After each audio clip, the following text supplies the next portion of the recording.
You have to understand something about swans in the medieval world. They weren't just birds, not like a pigeon or a sparrow.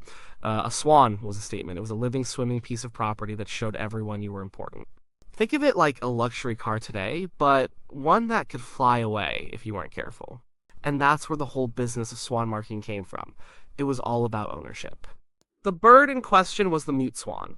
It's the one you probably picture in your head. Big, white, with a long curved neck and a bright orange beak. They were native to Britain. They lived on the rivers and in the wetlands, especially in places like the fens of East Anglia. They were beautiful, sure, but their value went way beyond looks. First, they were food. But not just any food. Swan was the centerpiece of a serious feast. If a king or a great lord was throwing a banquet, a roasted swan would be on the table. Sometimes they'd even cook it and then stick the feathers back on to make it look alive. It was pure spectacle. Eating swan was a way to show off your wealth and status. It told your guests, I am powerful enough to command the king of birds for my dinner. The average person, a peasant working the fields, would never taste swan. They probably wouldn't even be allowed to get near one. This brings us to the core idea. The crown declared that all mute swans in the wild belonged to the monarch. They were royal fowl. You couldn't just go down to the river and claim a swan for yourself. If you saw an unmarked swan swimming freely, it was the king's property by default. This was a powerful concept. It turned the natural landscape into an extension of the king's personal estate. The birds swimming on a common river were as much his as the gold in his treasury. But the king couldn't manage every swan in the kingdom, so he granted the right to own swans to other people. This was a privilege, a gift from the crown. It was usually given to the very wealthy and the very powerful. Great nobles, bishops, rich monasteries, and important guilds like the vintners and dyers in London. These were the only people, besides the king, who could legally own swans. To get this right, you had to have land and a certain level of income. It wasn't for just anyone. Owning swans was an exclusive club. So now you have a problem. You're a duke. The king has granted you the right to keep swans on your stretch of the river. The neighboring earl also has the right to keep swans. Your birds swim. His birds swim. They mingle. They have babies, called cygnets. How do you know which ones are yours? The cygnets follow their mother for a while, but eventually, they're all just swans swimming together. You needed a way to prove ownership. You needed a brand. This is why swan marking started. Well, it was a system of branding for birds. It was a way to make a wild creature into private property. A mark on a swan's beak was like a cattle brand on a cow. It was a permanent, visible sign that said, this bird belongs to me. It wasn't about cruelty, at least not in their minds. It was about order. It was about protecting a valuable asset. In a world without fences on rivers, the marks were the only thing that kept the system from falling apart. The entire social and economic value of the swan rested on a small, carefully cut mark on its beak. Without it, a swan was just a wild bird. With it was a symbol of nobility, a feast for a king, and a piece of property worth protecting with the full force of the law. The system of swan marks was not a random collection of scratches. It was a highly organized and registered system. It was like a form of heraldry for birds. Each family or institution that was granted the right to own swans had its own unique mark. This mark was theirs, and theirs alone. It was their signature, carved onto the beak of every swan they owned. These marks had to be officially recorded. There were documents called swan rolls or books of marks. These were official registers, often kept by a royal official, known as the Master of the King's Game of Swans. If you were a lord and wanted to claim your swans, you had to have your mark recorded in this book. It was the ultimate proof of ownership. Some of these books still exist today. They are long scrolls of parchment showing hundreds of different marks drawn next to the name of the owner. You see the marks for lords, for abbots, for Oxford and Cambridge colleges. It's a fascinating record of who held power in medieval England. The marks themselves were a kind of code. They were made up of a combination of simple shapes and lines cut into the top part of the beak, the hard, bony area. This area has no nerves, so the process was thought to be painless for the bird, like trimming a fingernail. The marks were made with a sharp knife or a small branding iron. The designs were built from a basic vocabulary of shapes. You could have simple nicks or notches on the side of the beak. You could have a small square cutout called a gap. There were chevrons, circles, and cross shapes. Sometimes a small hole was bored through the beak. The position of the mark mattered too. A nick on the left side was different from a nick on the right. A mark near the tip was different from one near the base. Think of it like letters of an alphabet. By combining these simple elements in different ways, you could create a huge number of unique marks. For example, the royal swan mark was often two small diamonds or nicks. A famous mark belonging to a knight might be a chevron and two nicks. A monastery might have a mark that looked like a crozier, the bishop's staff. The Vintners Company in London, who were major wine merchants, had a mark that looked like a V on the side of the beak, which was made of two nicks. Their swans are still marked this way today, though now it's done more gently. The tools for the job were simple but specialized. Swan herds would carry a small kit. It would include a sharp penknife for making the cuts and possibly small branding irons for burning specific shapes. The process had to be quick. You catch the bird, restrain it, make the mark cleanly, and let it go. An experienced swan herd could do it in moments. When a new family was granted the right to keep swans, they would have to design a new mark. This new mark couldn't be too similar to an existing one. That would cause confusion and disputes. So, the master of the swans, or his deputies, would have to approve it. It would then be drawn into the official roll. The mark became part of the family's inheritance. A son would inherit his father's swan mark, just as he would inherit his lands and his title. It was a piece of intangible property that had real-world value. If a family's line died out or they lost their lands and fortune, their swan mark would be discontinued. It might even be reassigned to a newly powerful family. The swan rolls show these changes over time. You can see marks crossed out and new ones added. The system was a living record of the rise and fall of great families. It was a practical, straightforward system designed to solve a simple problem: who owns this bird? The answer was right there for anyone to see, written in a unique language of lines and shapes on the swan's own face. The actual marking of the swans was not a quiet, everyday task. It was a major event. It was an organized annual ceremony that took place in the summer. This event was later called the Swan Upping, a name that is still used for the ceremony that continues on the River Thames today. The upping part comes from the act of lifting the swans up out of the water. The whole process was a formal expedition.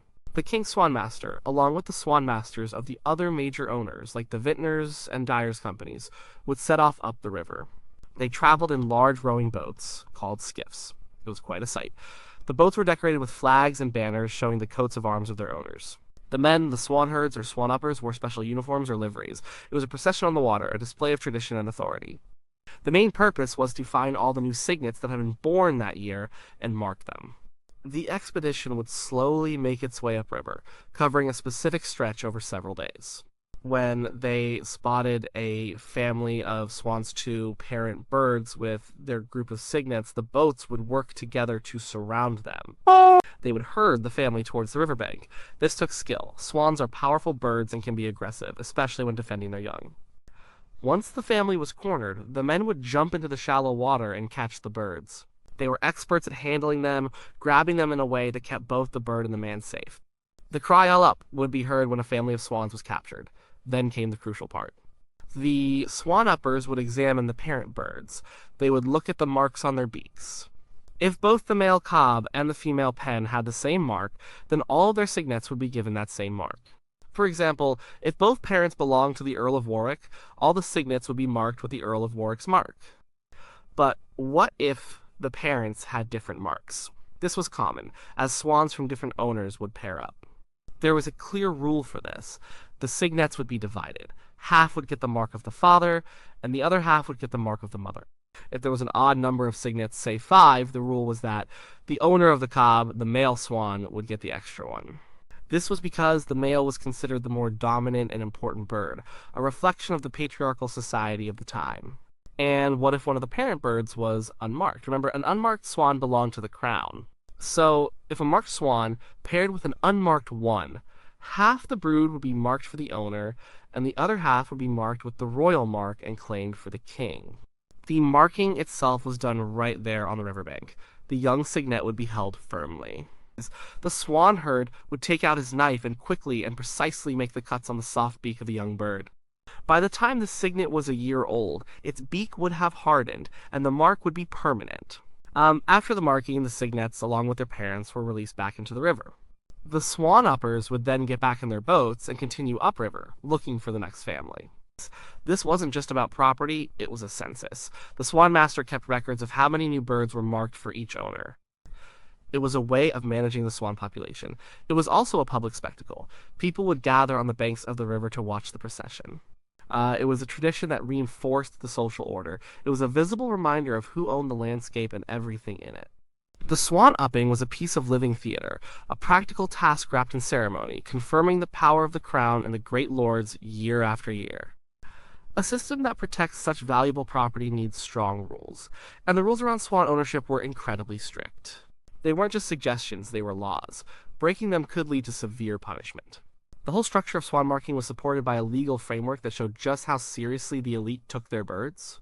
The fundamental law was that if you didn't have the king's permission, you couldn't own a swan. A law from 1482, during the reign of King Edward IV, formalized this. It stated that a person had to own land with a yearly value of at least 5 marks to be allowed to keep swans. That was a significant amount of money back then. It effectively excluded almost everyone except the gentry and the nobility. If you were a common farmer and you were found with a swan, you were in big trouble. The law ordered that your swan be seized. Half the value would go to the person who found you out, and the other half would go to the king. Stealing a swan was an even more serious crime. It was considered theft of valuable property, and the penalties were harsh. You could be fined heavily, an amount that could ruin a common person. In some cases, the punishment was imprisonment. One old law stated that anyone caught stealing a swan from a private estate could be imprisoned for a year and a day. That's a long time to spend in a medieval jail for taking a bird, but it shows the value placed on them. Even stealing swan eggs was a crime. If you were caught taking eggs from a nest, you faced the same punishment as if you had stolen an adult bird. This was about protecting the future of the swan population. Each egg represented a potential asset, a future feast, a future symbol of status. The law protected the swan at every stage of its life. The system also had rules to prevent fraud within the marking system itself. You could not invent your own swan mark. Your mark had to be official and registered. Using a fake mark was a crime. It would be like forging a signature on a legal document. Similarly, you were not allowed to tamper with another owner's mark. You couldn't try to change the earl's mark on a swan to make it look like yours. This was called counterfeiting a mark and was severely punished. Disputes over ownership did happen, of course. Two swan herds might argue over which mark a cygnet should receive, or a landowner might accuse a neighbor of stealing his birds. These cases were not settled in a normal court. They were handled by a special court, sometimes called the swan moot. This was a court held by the king's swan master or his deputies. They would travel around the country, holding sessions to settle disputes, enforce the laws, and collect fines. They would consult the official swan rolls to verify marks and resolve arguments. The swan master had immense authority in all matters concerning swans. He was the judge, jury, and police force for the nation's most prestigious bird. And what if you killed a swan? Killing a swan that belonged to the king or a lord was a felony. It was treated almost like killing a deer in a royal forest. You were destroying the property of your social superiors. The punishments were designed to be a deterrent. The message was clear: these birds belong to the powerful, and the law will protect them. The entire legal system surrounding swans was a tool to maintain the social hierarchy. It turned a natural creature into a piece of property so valuable and so exclusive that an entire body of law was created just to manage it. It was another way of saying that some things, like power and privilege, were not meant for everyone. The medieval system of swan marking, with its strict laws and grand ceremonies, did not last forever. Like many parts of the feudal world, it slowly faded away over centuries. There wasn't one single event that ended it. Instead, a series of changes in society made the whole practice less and less relevant. One of the biggest reasons was a change in food and taste. By the 17th and 18th centuries, swan was no longer the ultimate status symbol on the dinner table. New foods were becoming popular. The turkey, brought over from the Americas, became a fashionable bird for a feast. It was easier to raise, and to many people, it simply tasted better. The Grand Swan Feast, with its elaborate presentation, started to seem a bit old-fashioned. As demand for swan meat declined, so did the economic value of the bird. They became less of a cash asset and more of a decorative one. Another major factor was changes to the landscape itself. The natural habitat of the mute swan is in wetlands, marshes, and slow-moving rivers. Starting in the 17th century, a huge effort began to drain the great wetlands of England, particularly the fens in East Anglia. This was done to create more farmland. As the wetlands disappeared, so did the vast swan populations that lived there. There were simply fewer swans to go around. It became harder to maintain large flocks, or games of swans. The social structure of the country was also changing. The old feudal system, with its powerful lords and monasteries, was breaking down. The dissolution of the monasteries under King Henry VIII in the 1530s was a huge blow. The great abbeys and priories had been some of the largest swan owners in the country. When they were closed, their lands and their swan marks were seized by the crown. The English Civil War and the rise of the new merchant class also shifted power away from the old aristocracy. The idea of owning swans as an exclusive right of the elite began to seem outdated. By the 19th century, swan marking as a widespread, legally enforced system of ownership was mostly gone. Many of the old swan marks recorded in the rolls fell out of use as families died out or lost their status. The bird was no longer a major food source. It was seen more as a beautiful, wild creature, an ornament for a lake or a river. The need to brand them like cattle had largely vanished, but the tradition did not die out completely. It survived in one very specific place, the River Thames in London. The swan marking rights on the Thames were held by three main bodies of the crown, and two of the ancient city guilds, the Worshipful Company of Vintners and the Worshipful Company of Dyers. These three have maintained their ownership of swans on the Thames for over 900 years. And they still practice the Swan Upping every single year, in the third week of July. But its purpose has completely changed. It is no longer about claiming property for the feast table. Today, the Swan Upping is an act of conservation. The ceremony looks much the same. The traditional rowing skiffs, the banners, and the uniforms are all still there. The Queen's Swan Marker, the modern title, leads the expedition, but when they lift the cygnets from the water, the goal is different. They don't cut marks into the beaks anymore. Instead, they check the health of the young birds. They weigh them and measure them to see how well they are growing. They check for any injuries or signs of disease. It is a vital health check for the river swan population. Any unmarked cygnets that belong to the crown are not marked, but are fitted with a lightweight identification ring on their leg, the same kind ornithologists use to study bird populations. The cygnets belonging to the vintners and dyers also get rings, so a medieval practice born out of property law and social status has transformed. What was once a system of branding has become a tool for science and conservation. The legacy of swan marking is this strange and beautiful survival. It is a living link to a time when a white bird on a river was a symbol of immense power. The annual ceremony on the Thames is a small echo of a forgotten world, a reminder that the relationship between people and nature is always changing. The swan is no longer a possession, but a wild creature that we now seek to protect, using the very same traditions that were once used to claim it.